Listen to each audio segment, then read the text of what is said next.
Jaya Radha Madhava Kunja Vihari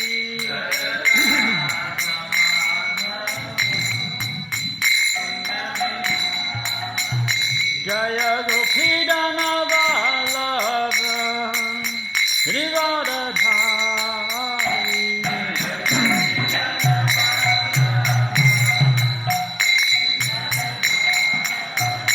Jaya Gopidana Vallabha Sri Radhari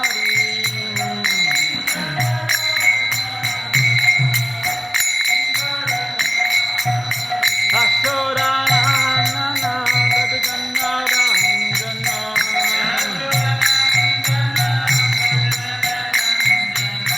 Asoranana Dadgana Ranjana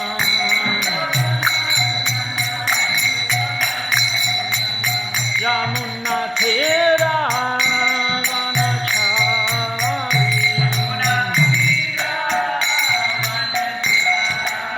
Yamuna Thera Vanachari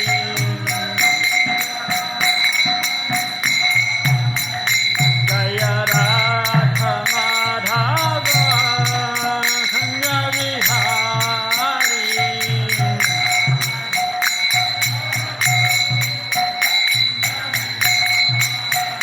Jaya Radha Madhava Kunja Vihari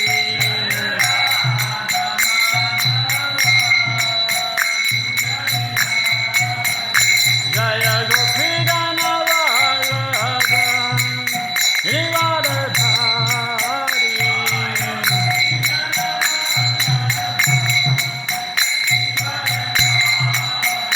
Jaya Gopidana Vallabha Sri Radhari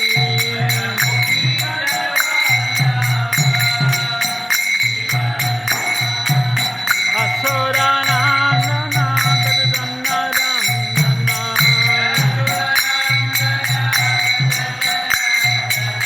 Asoranandana Dadgana Ranjana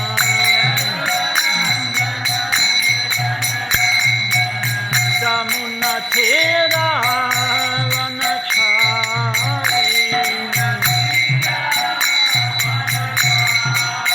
Yamuna Thera Vanachari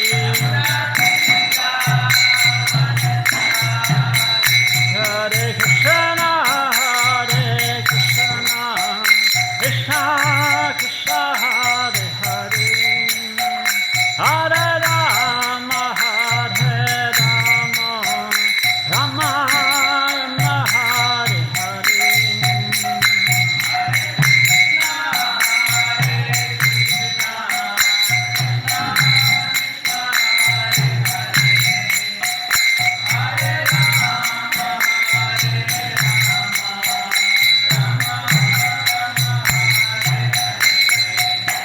Hare Krishna, Hare Krishna, Krishna Krishna, Hare Hare, Hare Rama, Hare Rama, Rama Rama, Hare Hare.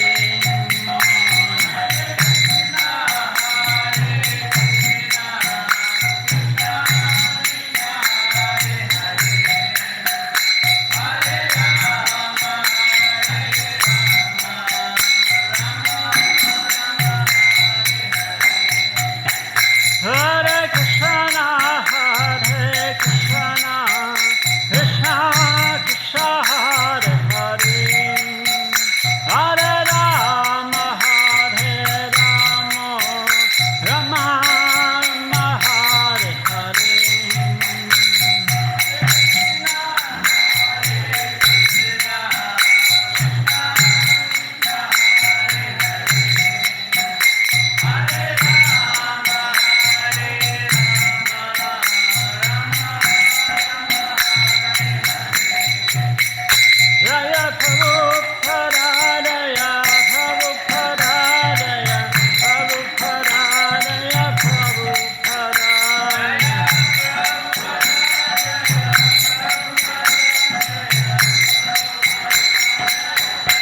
Swami Subhadari ki jai, ISKCON New Govardhana ki jai, Granthraj Srimad Bhagavatam ki jai, Gaur Pamanandi.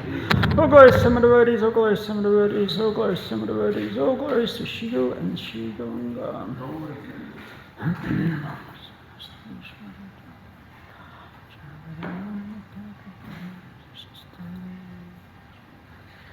So, reading from Srimad Bhagavatam, Canto 2, Chapter 9, answers by citing the Lord's version, text 25.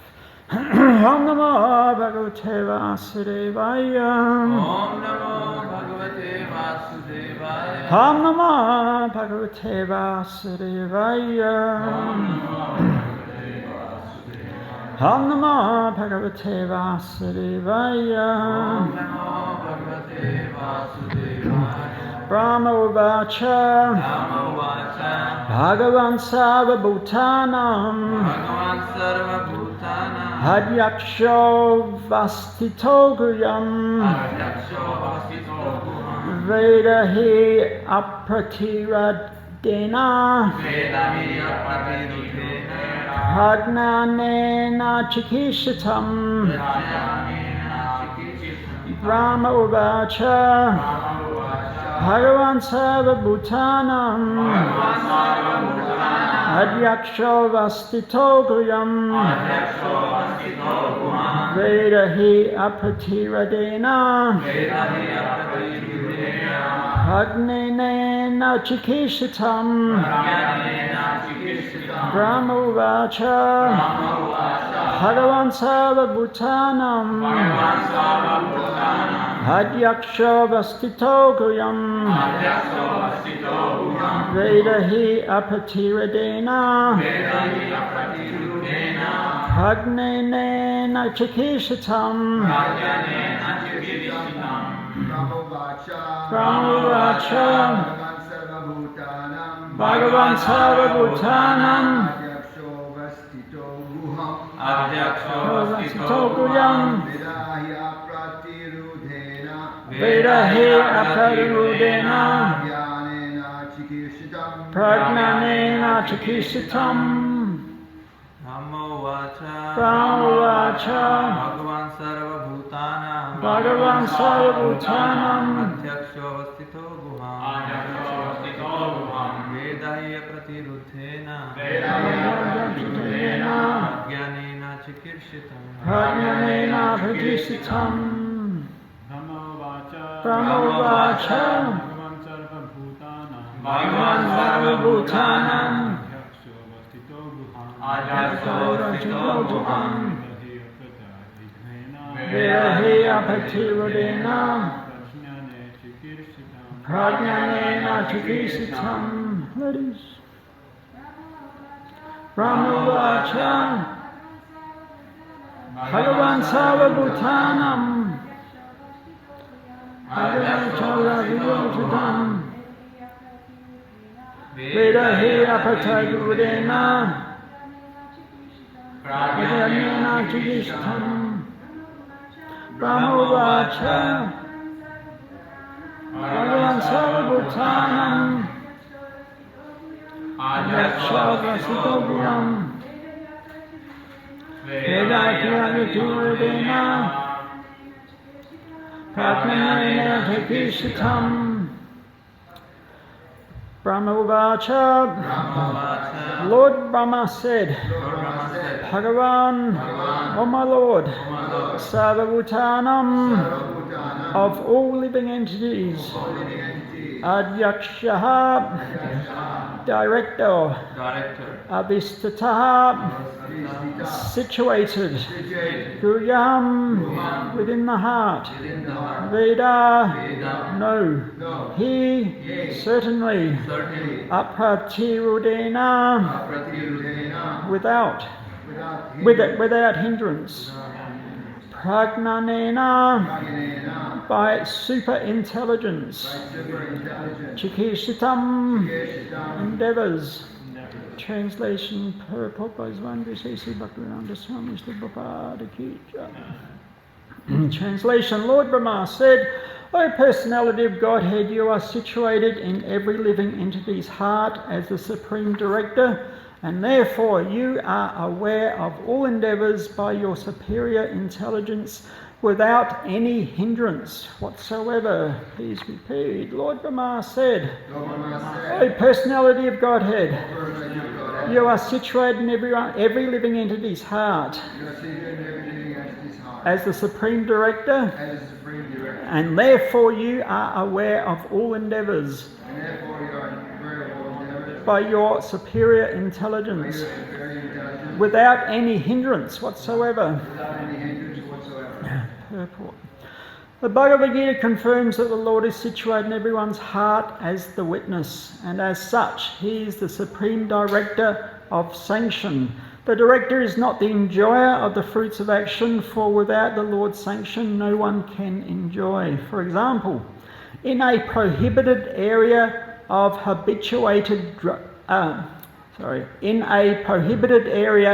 habituated drunkard puts forward his application to the director of drinking, and the director considers his case, sanctions only a certain amount of liquor for drinking. Similarly, the whole material world is full of many drunkards in the sense that each and every one of the living entities has something in his mind to enjoy, and everyone desires the fulfillment of his desires very strongly. The Almighty Lord, being very kind to the living entity, as the Father is kind to the Son, fulfills the living entity's desire for his childish satisfaction. With such desires in mind, the living entity does not actually enjoy, but he serves the bodily whims unnecessarily without profit. The drunkard does not derive any profit out of drinking, but because he has become a servant of the drinking habit and does not wish to get out of it, the merciful Lord gives him all facilities to fulfill such desires. The impersonalists recommend that one should become desireless, and others recommend banishing desires altogether. That is impossible. No one can banish desires altogether, because desiring is the living symptom. Without having a desire, a living entity would be dead, which he is not. Therefore, living conditions and desire go together. Perfection of desires may be achieved when one desires to serve the Lord, and the Lord also desires that every living entity banish all personal desires and cooperate with his desires. That is the last instruction of the Bhagavad Gita. Brahmaji agreed to this proposal, and therefore he was given the responsible post of creating generations in the vacant universe. Oneness with the Lord therefore consists of dovetailing one's desires with the desires of the Supreme Lord. That makes for the perfection of all desires. The Lord, as the super soul in the heart of every living being, knows what is in the mind of each living entity, and no one can do anything without the knowledge of the Lord within. By his superior intelligence, the Lord gives everyone the chance to fulfill his desires to the fullest extent, and the resultant reaction is also awarded by the Lord.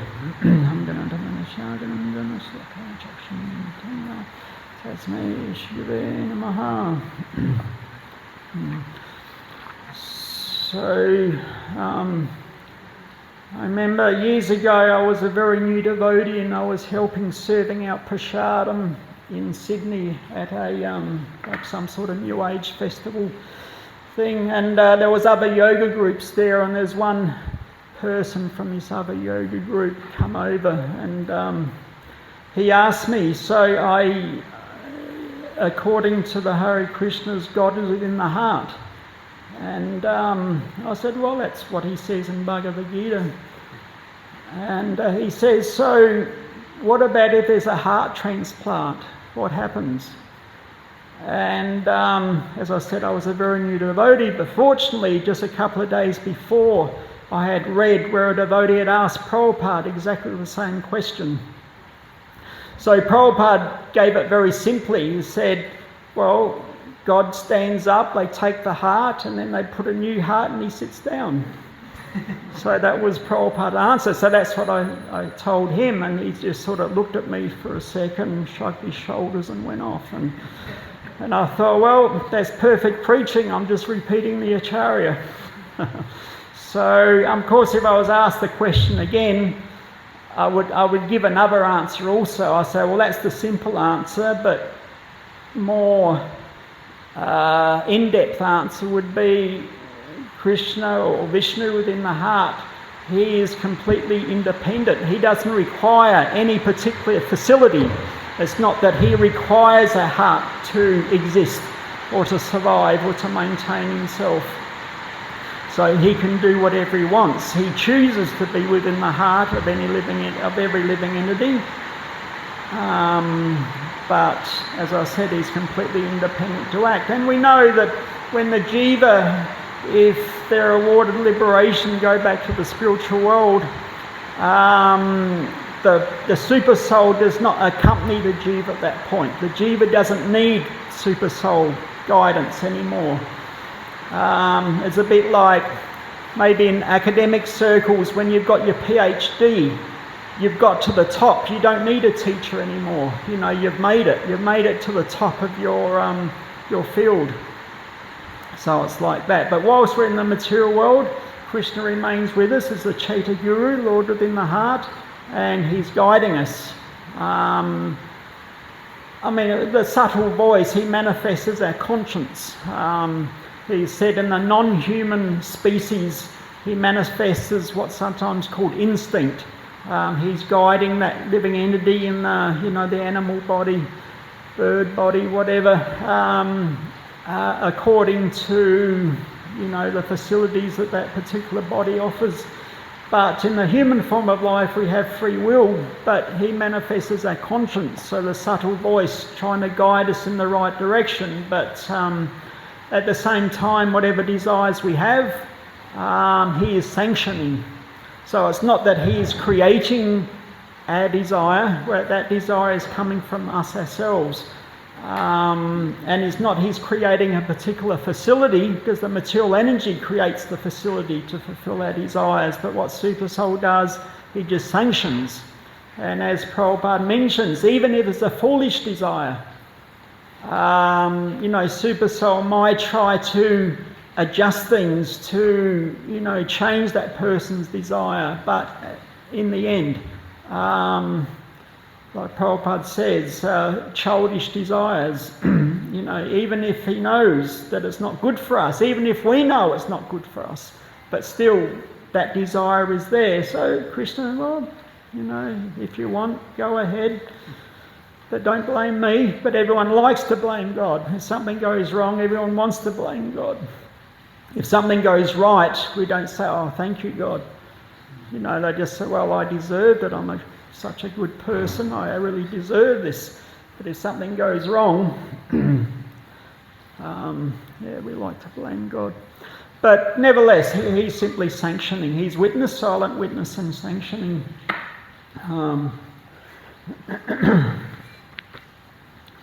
So in the purport it mentions that like Brahma speaking to Krishna, you are aware of all endeavours by your superior intelligence without any hindrance whatsoever. So it's not that Krishna or Super Soul in the heart is trying their best, but somehow or other they just don't seem to get it sometimes. And this philosophy is there. I think it was might have been a Jewish rabbi, but somebody who was writing in a book that, well, God does his best, but sometimes it's just things he can't do. That was his presentation. But here we're hearing without any hindrance whatsoever. So, and we hear about the different pastimes where Krishna, he's fighting these different demons, and it may seem like the demon has the upper hand for a moment, but Krishna is just playing. It's like a mouse playing with a cat playing with a mouse. It may seem like the mouse is about to get away, but the cat's just playing. It's not that the cat becomes a overwhelming opponent to the cat. The cat's just playing. So Krishna, he enjoys these pastimes, but we should never think that he struggles to defeat these demons. So for us, we You might look at a particular situation, the time, the place, the circumstance. For us, all these different things can be a hindrance. We're in the wrong place at the wrong time, or the circumstance isn't right and we're trying our best. Like now the bridge is flooded, we had so many plans, we're going to do this and that, and now we're stuck. Either we're stuck on that side or we're stuck on this side. So according to time, place and circumstance, there's hindrances. And, even saying we could be in Bhagavatam class, we're at the right time, we're at the right place, but, we're starting to nod off. So, even if some things go right and then the circumstances aren't wrong. So, for us, that's a situation, but we should never think that, for Krishna, that sometimes the circumstances or the time or the place is a hindrance for him. All these things, all these different things, we know, like time is Krishna's servant. The time I am, or not servant, his energy. Prabhupada says in the Bhagavad Gita, the time is an impersonal representation of Krishna. So he says, time I am, destroyer of the world. So it's not that, we have in the on the ceiling of the Sistine Chapel that is it Leonardo da Vinci, he painted. And he shows God as an old man with a long white beard. So what does that mean? It means God is under influence of time. That's, he's appearing to be old. I mean, that from a logical, external point of view, you might think if he's the wisest, it means he's the oldest because he's been around longer, he's got more experience. So therefore, but the connotation would be that he's getting older and his beard's getting longer and one day he'll die. I mean, that's, but we don't see that. Krishna is never Yovanam, eternally youthful. He never appears older than a youthful boy, always beautiful. So, so the time, place and circumstance are never a hindrance to Krishna himself. And so for our intelligence and awareness is limited only to ourselves and our own bodies. So whatever our experience situation basically applies to ourselves. We don't know what's going on in another person's mind. And what's going on in their life, etc. And, they may convey to us, but we really don't know. But because Krishna is in the heart, he's understanding. He has the awareness and understanding of every living entity.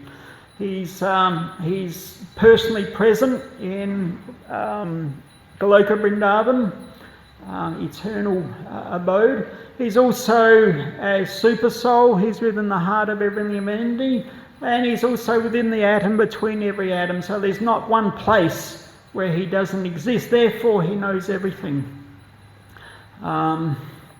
So in that way, there's nothing is going on without his understanding and without his sanction and overlordship.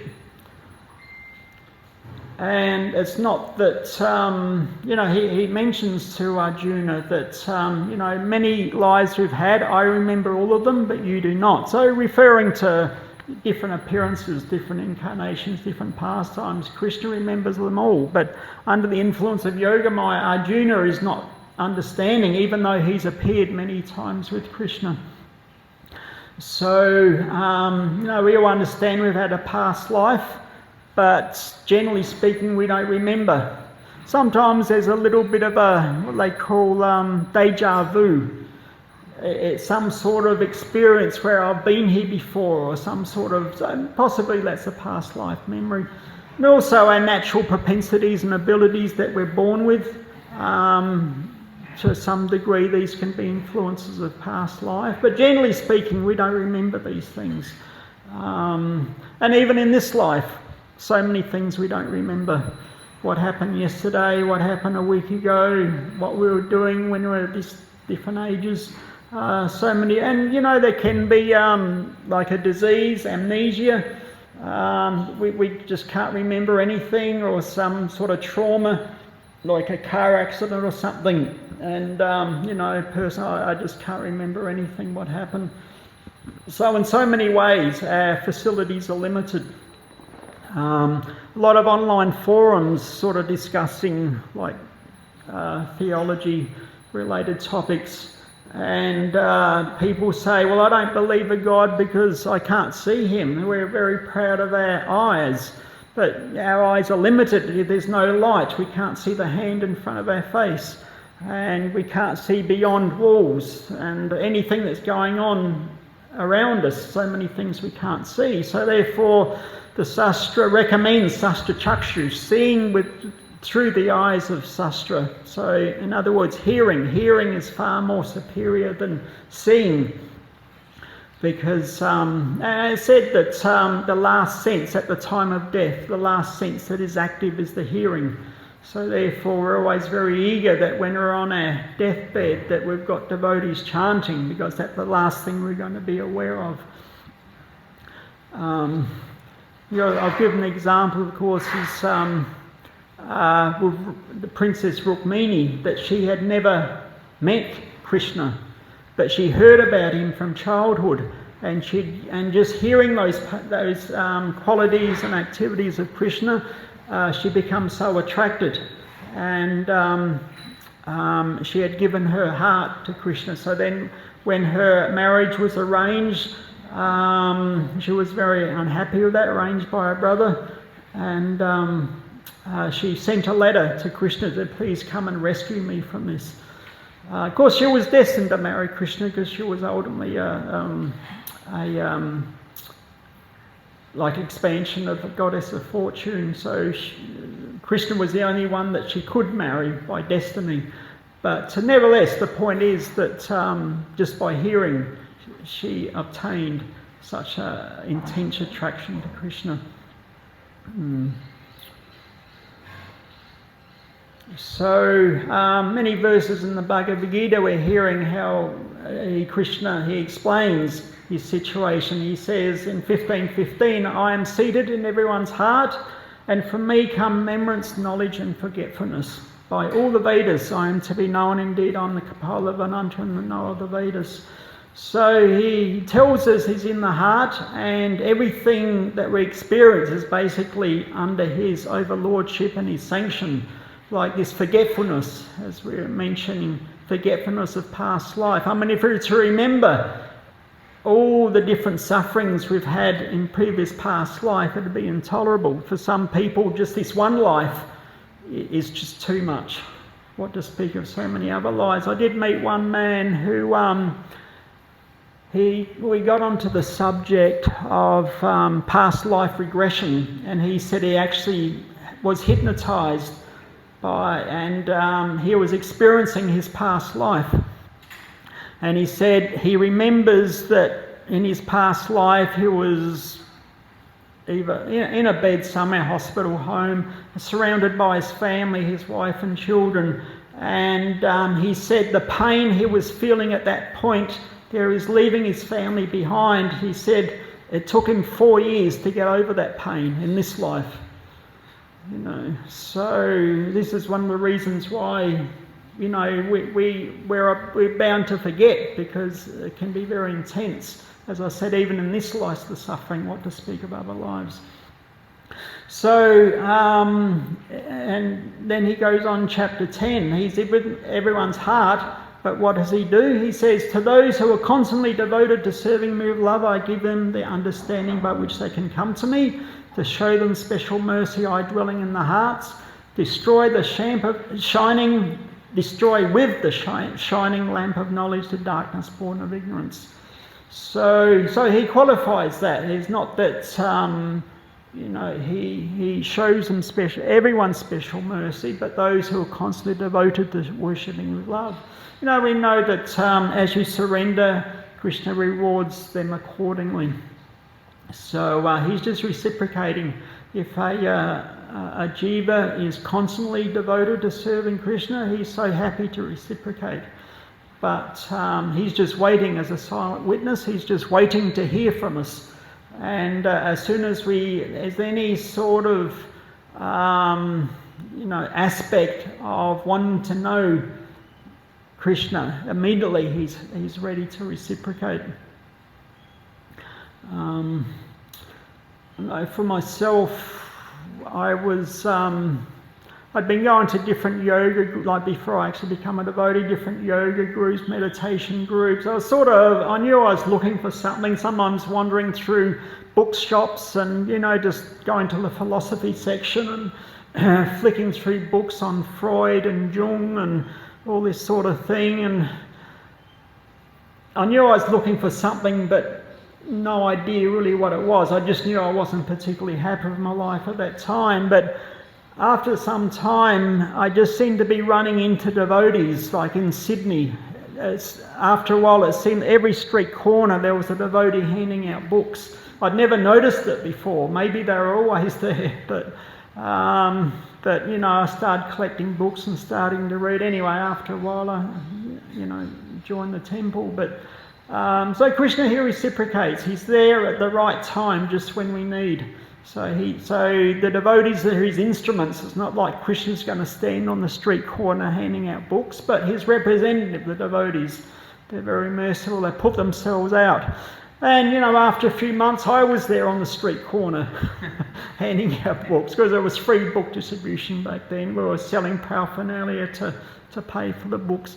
And, some people were happy to get it. Some people would grab the book and throw it in the bin. Other people would just growl or swear at you or whatever. But, you were there giving out books. So you're just doing the best you can. But there was enough nice reciprocation, to make it worthwhile. That, some people are happy to receive that. But all you can do, you give a person an opportunity. This is about Krishna, please take. So they may not, but you're just giving them opportunity. And we know, Krishna in the heart, he mentions during the Ras Leela that all the gopis there started to get a little bit proud that, like Krishna had manifested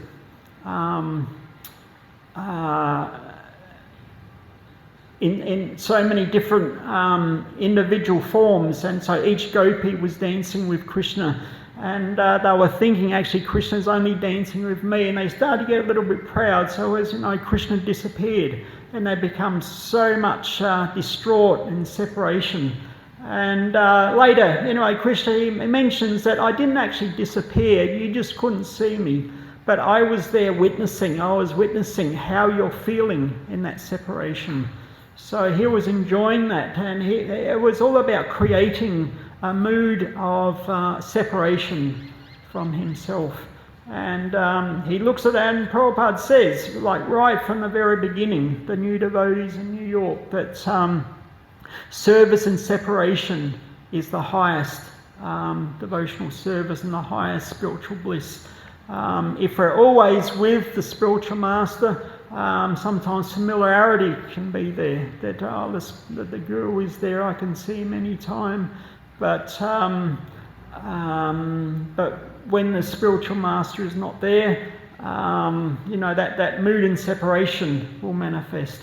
So the mood of the gopis, it's understood that if we want to go back to the Goloka Vrindavan, we need to follow in the footsteps of the gopis of Vrindavan, showing the super excellent mood of their devotional service. And that was all in mood of separation, serving in separation, just to increase that longing for Krishna. The six Goswamis, they weren't, all their prayers and their songs and their longings wasn't about, oh yes, I have Krishna, I see Krishna all the time, Krishna is everywhere. They were saying, where is Krishna? That was their mood, where is Krishna? Jagannatha Swaminayana Patagaman Bhavat to me. This is, when will Jagannath appear before my vision? It's not that I have Jagannath. Jagannath is my servant. I can see him any time. It's all about, service and separation. When will I see Krishna? This point that Prabhupada mentions about prohibition. He says, for example, in a prohibited area, a habituated drunkard puts forward his application to the director of drinking. The director considers his case, sanctions only a certain amount of liquor for drinking. So this, it doesn't really apply to most countries because, we don't have prohibition. But obviously Prabhupada, like from a historical aspect, during the British Raj, prohibition was there. There was like a strong influence from Christian groups, and also Mahatma Gandhi. So prohibition was there. But a person who was a habituated drunkard, they could apply, and they could, they were allowed a certain amount of alcohol. So that was the system. So apparently, even today in India, there's 4 or 5 states that have prohibition. You can't get alcohol. But from what I hear, everybody goes over the state line and buys it and brings it back. But in West Bengal, apparently there's 27 days of the year that you can't buy alcohol. So that's still there. Like Janmashtami and Durga Puja and Christmas Day. And there's 27 days. So there's still some restriction there. Of course, many Muslim countries, alcohol is banned. So, but the point is that, so it's giving an analogy of how Super Soul works, that if somebody's really going to do it, regardless, then Krishna says, okay, you do it. I give you my sanction, but don't blame me if it goes wrong. So, so the director of drinking, whoever's in charge of giving out the permits, if a habituated drunkard is going to drink whatever, so let's just, limit it as far as possible. And, but even then, we know in the US prohibition, it really didn't work. There was so much bootleg alcohol was being sold. And in India, many countries, we hear that somebody has made some, black market liquor and they're selling it, in, toilets and different places, and people are just so desperate. Thousands of people die every year because of that alcohol. It's not made properly. And it was just, I think a few weeks ago, there was a case, 120 people died in Calcutta drinking this, So people are so desperate to do that, but, what to do? The desire is so strong, they'll do it anyway. So, so therefore, Prabhupada gives that example. So Super Soul also that Krishna knows, or Super Soul knows, it's not good for that person, but nevertheless they have that burning desire. So Krishna says, okay, you can do it, but you're on your own, so to speak. So it's not that because Krishna or Super Soul gives us the sanction, it doesn't mean that he wants us to do it. Sometimes they say, well, if Krishna really loved me, he wouldn't have let me do it. You get that mentality sometimes. And even devotees, they're thinking that, well, if Krishna is all-knowing, he would have known I was going to fall down, so why didn't he do something about it? He knew I was going to leave the devotees, why didn't he do something about it? No, we can't, because he sanctioned it doesn't mean he wants it to happen. He just doesn't interfere with our, our minute independence.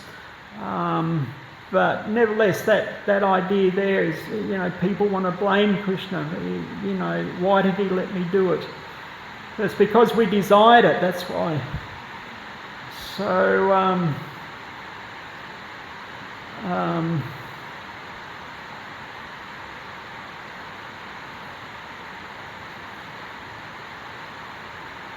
yeah. So at the end, Prabhupada makes the point that therefore living conditions and desires go together. Perfection of desires may be achieved when one desires to serve the Lord, and the Lord also desires that every living entity banish all personal desires and cooperate with his desires. That is the last instruction of Bhagavad Gita. So that's verse 1873, just near the end of the Bhagavad Gita, that Arjuna is saying to Krishna, O infallible one, by your grace my illusion has been dispelled and I am situated in knowledge. I am now free from doubts and I shall act according to your instructions. So this is a situation as Brahma also, who's followed Krishna's instructions that perform tapasya, and now he's achieved the perfection of Brahma's existence, in that Krishna is giving him all facility to perform the act of creation. Brahmaji agreed to this proposal, and the proposal was, of course, to act in cooperation with Krishna, and therefore he is given the responsible post of creating generations in the vacant universe. So obviously this is a huge task, but a very responsible task. But Krishna is seeing Brahmaji is qualified, so therefore he's empowered to do that activity. So it's not that sometimes you get the mentality of people, why does Krishna hate me? Why does Krishna hate everyone? Why does he send them to hell? This sort of, coming from a place of, less intelligence, not actually understanding. Krishna, he loves all his parts and parcels. But because he allows somebody to do something that allows the jiva to suffer, we shouldn't think that he doesn't like them, or he's envious, or he's spiteful in any way. He's just fulfilling the desire of that living entity.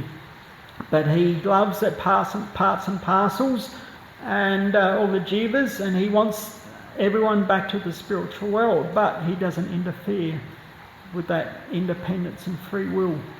So therefore it's a very scientific understanding that Krishna will fulfill our desires, but if we desire to go back to the spiritual world, that's what pleases him most. And even beyond that, the person who gives information to others, how they can go back home, back to Godhead, he's the most pleasing to Krishna. It's mentioned that like during the month of Kartik, they were offering a lamp to the deities. So I mentioned the pranas, that if you light a lamp and to give it to someone else, you get even more benefit than if you offer the lamp yourself.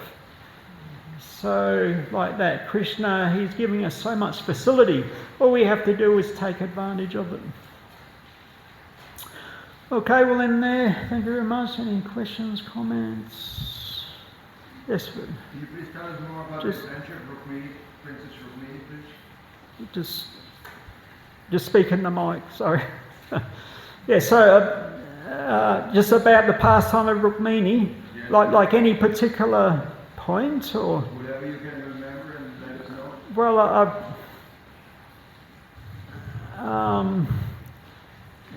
so his brother was her brother was Rukmi, and she was destined. She was being arranged to marry to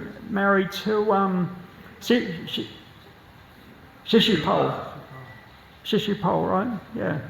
So, but obviously, he was, demoniac mentality. He was against Krishna, and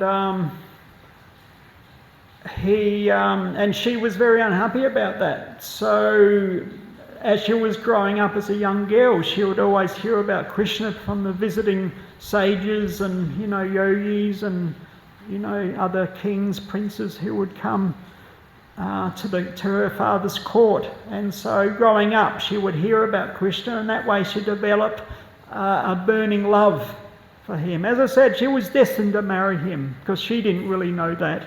But she just knew that Krishna, I had given my heart to Krishna, so she thought, I don't want to get married to Shishupal, my only hope is Krishna. So, as we know, she wrote a letter, gave it to a Brahmana who delivered it to Krishna, and she even told Krishna in the letter how to kidnap her, at a particular point where we're going to, getting blessings in this little temple of the Devas. At that point you can come and kidnap me, like that. So this is Swayamvara. This is what's called a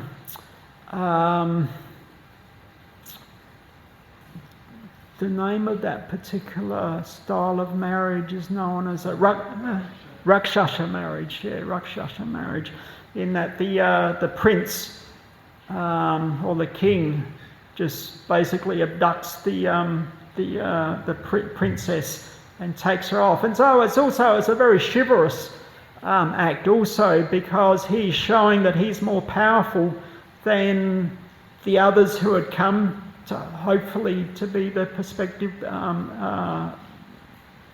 groom, husband. And so there quite often a fight takes place. And so he proves to the others that he's the most qualified to be the husband. So in that way, he took Rukmini by the hand, put him on his chariot, and off they went. And everybody is a bit stunned. Hey, what just happened? So anyway, Rukmini, and he gathered all his friends, and off they went. And there was a running battle, but in the end, basically Rukmini, he made the vow that I will never come back until I've killed Krishna and recaptured my sister. And so, but ultimately Rukmini, he was defeated by Krishna. But Krishna didn't kill him just out of love for his new bride Rukmini, but he just cut off the jewel and some of his hair, just humiliated him. So Rukmini, he wasn't in a state of mind to go back and face his friends to show that he was defeated. He'd made that vow. So he just went off, and then he went off to some area meditating, performing austerities, and I think it was him that he got a special boon from Shiva, unless I'm mixing up with someone else, that he was able to check the Pandavas just for some time, but maybe I'm mixing up with someone else. Anyway, the whole point was that Rukmini, she was able to get Krishna for her husband, despite the arrangement of her brother. So that's in a nutshell. One interesting detail also is that later on, Krishna actually teased Rukmini. Later on, Krishna teased Rukmini while they were married for a while. Then, because Krishna has played so many roles, so he teased Rukmini and he said, "Look, I think you made a big mistake by marrying me. You should have married Shishupal, not me."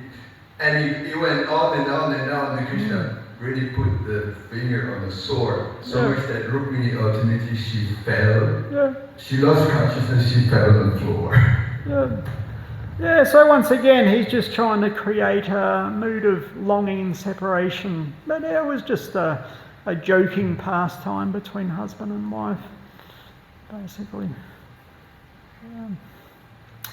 Anything else? Thank you very much. Prabhupada ki jai.